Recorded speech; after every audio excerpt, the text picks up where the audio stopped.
Welcome to Dog Facts and Fun, where every fact hides a story of love. She never had a name of her own until the world called her Laika. Just a stray roaming Moscow's cold streets, she ended up making history and paying the ultimate price. You've heard that humans went to space. But did you know that before them, a terrified little dog was strapped inside a metal coffin with no way back? Why now? And why didn't they plan to bring her home? In today's video, you'll uncover the heartbreaking truth behind the first dog in orbit, a story of science, politics, and silent sacrifice that most people never get to hear. After this, you may never look at a street dog the same way again. To understand how she ended up alone in space, we have to go back to the moment she was just another nameless dog on the street. Long before the world called her Laika, she was just another stray wandering through Moscow's cold back alleys. No collar, no home, only the soft echo of her paws on frozen pavement. She slept under stairways, scavenged through trash, and flinched whenever footsteps came too close. To survive, she learned silence and obedience. Then one day, a team of men in heavy coats appeared. They weren't looking for pets. They were looking for survivors.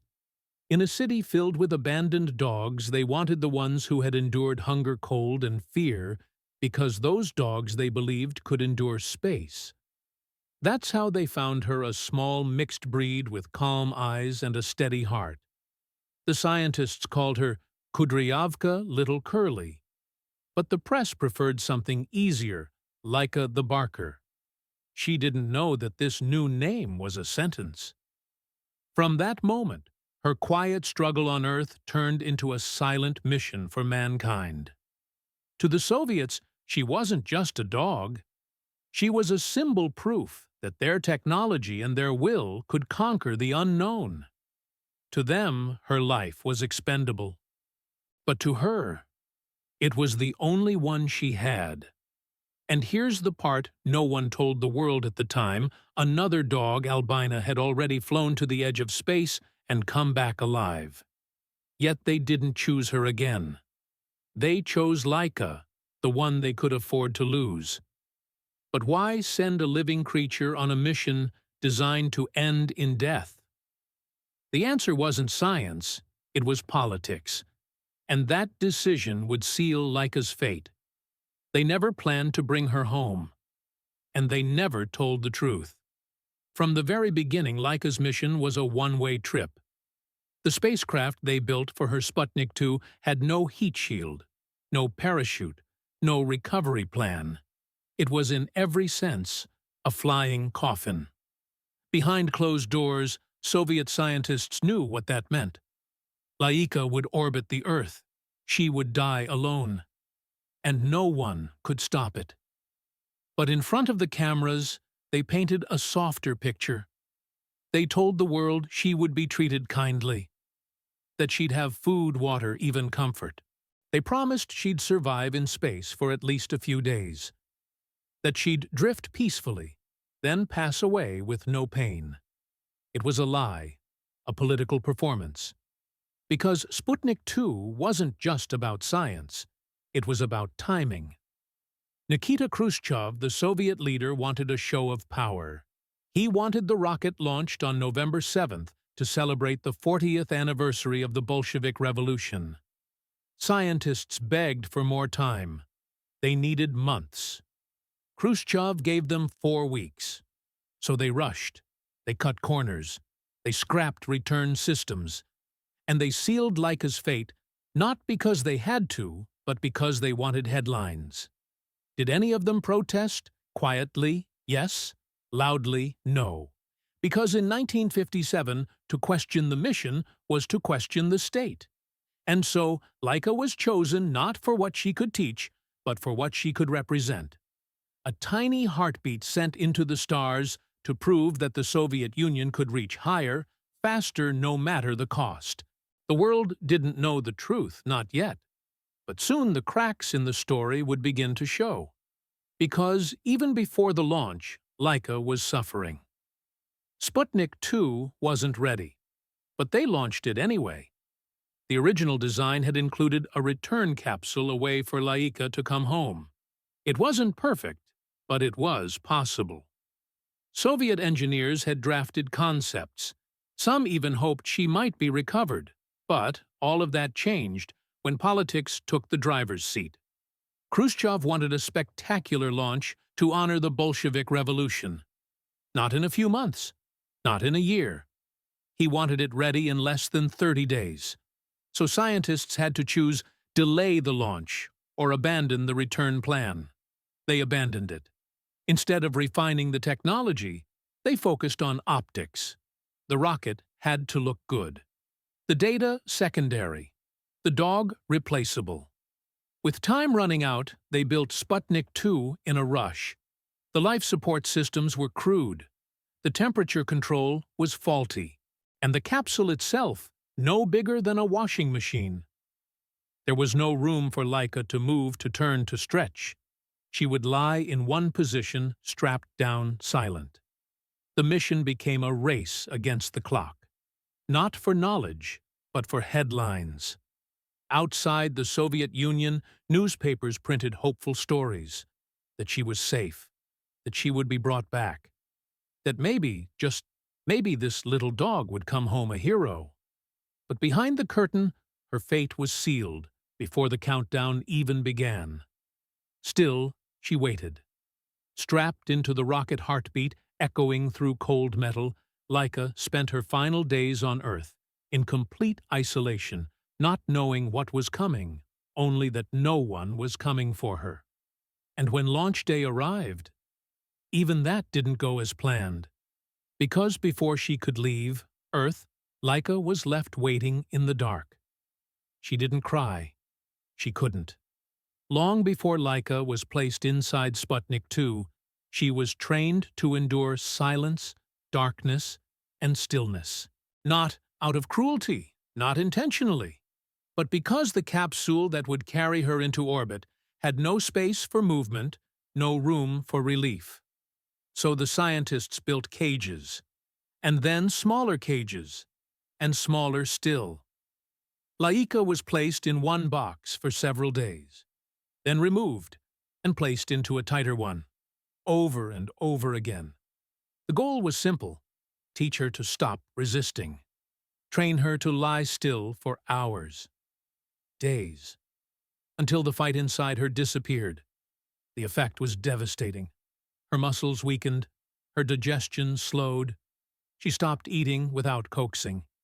In some dogs, it caused extreme constipation. Others developed tremors. The handlers gave them laxatives, adjusted their diets, but the emotional toll couldn't be medicated. One dog, Mushka, began refusing food altogether. Her fear had become too deep. She'd learned that obedience brought no comfort. And yet Laika adapted, because she had no choice. For her handlers, it was a painful contradiction. Many of them loved her. They spoke to her gently. They rubbed her ears. Some whispered apologies as they tightened the straps. But the mission had momentum, and no one, not even the kindest scientist, could stop what was already moving forward. Every training session was one step closer to the end. And when it was over, when they were done preparing her to suffer quietly in space, she didn't wag her tail. She didn't resist. She simply waited. Because Laika had already learned that in this world, movement brought pain, and stillness was survival. But even stillness wouldn't protect her from what came next. Not every part of her story was cold. One day before the launch, a man broke the rules. His name was Dr. Vladimir Yazdovsky. He had chosen Laika, trained her, watched her sleep inside metal boxes, and wake to needles, machines, and silence. He had followed the orders, but he wasn't made of stone, so he did the only thing he could think of. He brought her home. For one night, Laika wasn't a test subject. She was a dog. She curled up in a warm apartment under a real roof. She sniffed furniture, chased shadows, nuzzled the hands that fed her. Yazdovsky's children played with her, hugged her, gave her scraps from the dinner table. For a brief moment, she was what she had probably always wanted to be, part of a family. He didn't tell them the truth. He knew what would happen the next day. And maybe in his heart, he hoped this one act of kindness would somehow redeem the silence he'd kept during the months before, that she might go into the dark with some final memory of comfort, of warmth. On launch morning, his family came to the site, quiet, pale. They said goodbye to a dog who would never come back. And then they watched her vanish behind locked doors. No cameras filmed her last wag. No headlines mentioned her final night of love. But in that small act, something deeply human had survived. For all the cruelty of the mission, for all the lies and pressure, someone still saw her. Not as a tool, not as a symbol, but as a life. And yet, even love couldn't shield her from what came next. Because before she could reach the stars, Laika would face something far colder than space. She was ready. But the rocket wasn't. On October 31st, 1957, Laika was strapped inside the capsule that would carry her into orbit. The technicians connected her monitors, secured her restraints, and locked the hatch. She couldn't move, couldn't turn, could barely breathe without the sound echoing off metal. She thought she'd be launched soon, but a technical issue delayed everything. And so she waited. For 3 full days, Laika remained inside Sputnik 2, grounded on Earth but isolated from it entirely. Her capsule was parked on the launch pad, exposed to the raw Moscow autumn. Freezing winds, no sunlight, no company. Only the hum of machines and the thump of her own heart. The life support systems kept her alive but not comfortable. The thermal controls didn't work properly on the ground. The walls grew colder as each night passed. No one could open the hatch without risking the mission. So she stayed there, silent still, and slowly breaking down. The scientists monitored her vitals. Her heart rate was high but stable. Her breathing shallow but consistent. She was doing what they trained her to do: survive, obey, endure. They tried not to talk about it. Because by now they knew her. She wasn't just data anymore. She had eyes that looked back. She recognized voices. She wagged her tail, or tried to when there was room. And still they left her there. Until finally, on November 3rd, the countdown began. They fueled the rocket. They tightened the final bolts. And as the engines roared to life, no one spoke her name. But Laika was listening. And what came next would push her body and her spirit beyond anything she had ever endured. At 5:30 a.m. on November 3rd, 1957, the rocket ignited, and Laika left Earth forever. In that moment, her heart rate tripled, from a resting 100 beats per minute to over 300. Her breathing turned rapid, shallow. The walls around her shook. The straps tightened. She had no idea what was happening, only that it was loud, violent, and utterly terrifying. But she survived the launch. As Sputnik 2 reached orbit, weightlessness took hold. Laika floated, suspended in her restraints. Her pulse began to slow, her body adapting. She had made it through the most dangerous part, or so they thought. What they didn't know was that the thermal system had failed. Instead of stabilizing the temperature inside, the capsule began to climb.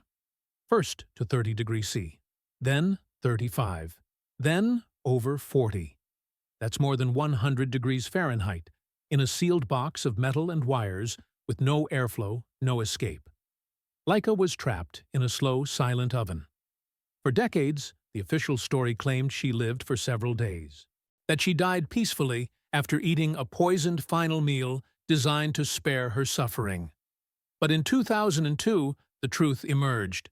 Dmitry Malyshenkov, one of the mission's scientists, revealed that Laika had died just 6 hours after launch. Her body had overheated. Her heart gave out. The monitors flatlined on her fourth orbit around the Earth. She didn't drift gently into sleep. She died, panicked, panting, alone. And yet, the world kept spinning. The headlines kept praising. The silence around her real fate lasted for 45 years, but her body didn't come back. Because what remained of Laika and the spacecraft that became her coffin was still orbiting the Earth, waiting for one final fall. She never returned, but Earth did. After Laika died, her body remained aboard Sputnik 2, orbiting silently above the planet she would never touch again. For 5 long months, the capsule circled the Earth more than 2,000 times.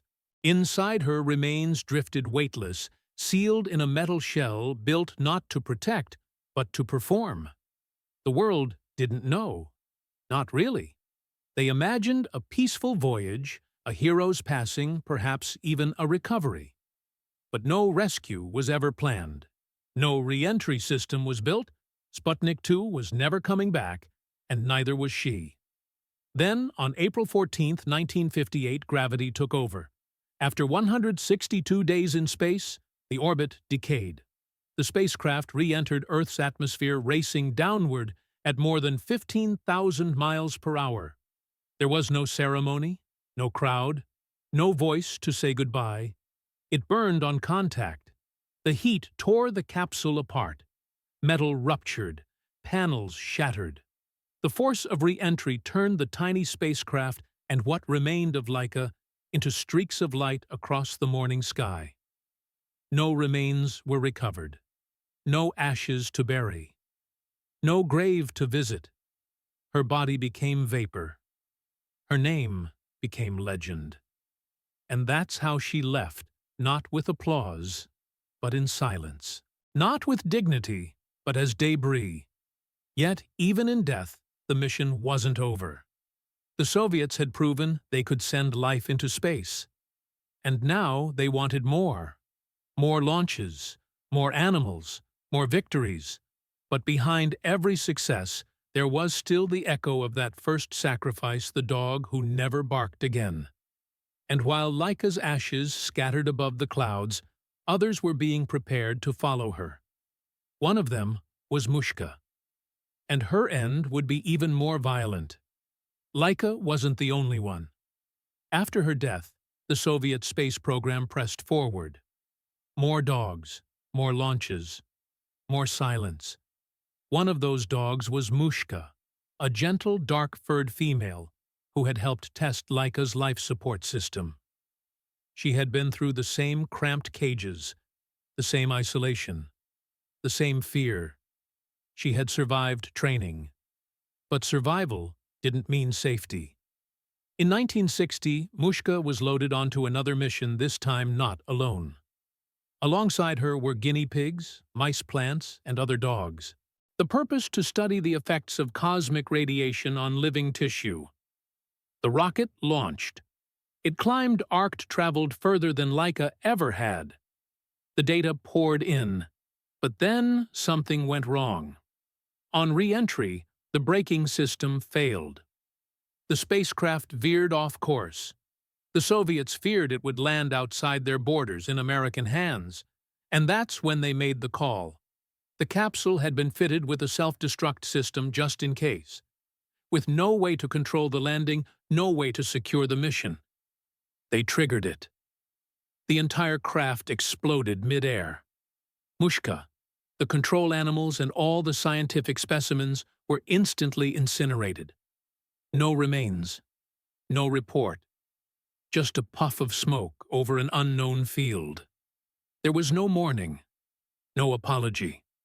The mission file was quietly closed.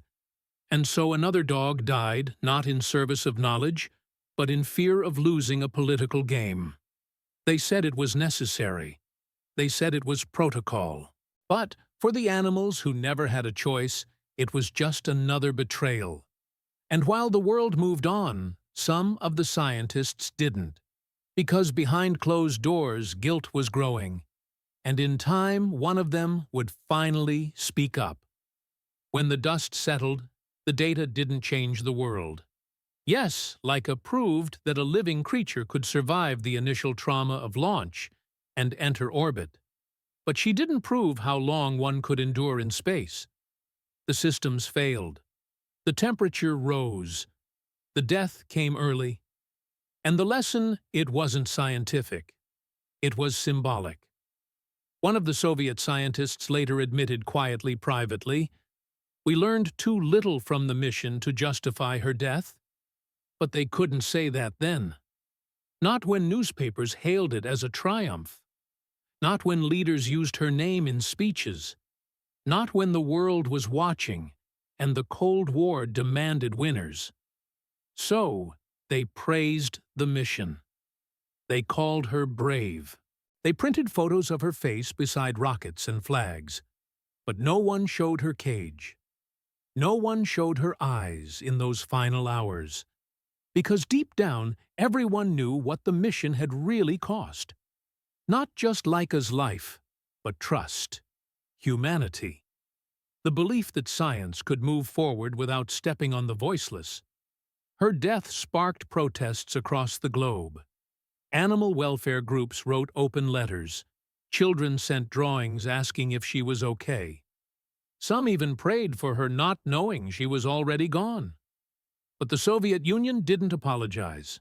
Not then. Not for decades. And yet years later, one of the lead scientists left a note in a journal. It said only this: "We treated her like a thing." But she was not a thing. She was someone. Laika never barked again. But her silence echoed for generations. She came from nothing. A stray with no name, no home. Just the quiet hope that maybe someday someone might love her. And in the end, she gave the only thing she had her life for a mission she didn't understand, for a species that only half deserved her trust. But even though her body burned in the sky, her story didn't fade. She became more than a headline, more than a silhouette against the stars. She became a question we still ask today. What do we owe the ones who can't say no? Her name is on plaques, statues, postage stamps. But she never needed those things. All she ever needed was what she got, for one single night: warmth, kindness, and the feeling that she belonged. And that's what made her unforgettable. So tonight, if you look up and see a star you've never noticed before, think of her. Think of the little dog who flew too far too soon and left behind more than data. She left behind a reminder that every life matters, even the ones that can't ask to be remembered. If this story touched, you share it. Laika never came home, but maybe her story can. And in our next video, we'll follow the fate of another forgotten space traveler, the dog who was supposed to take her place.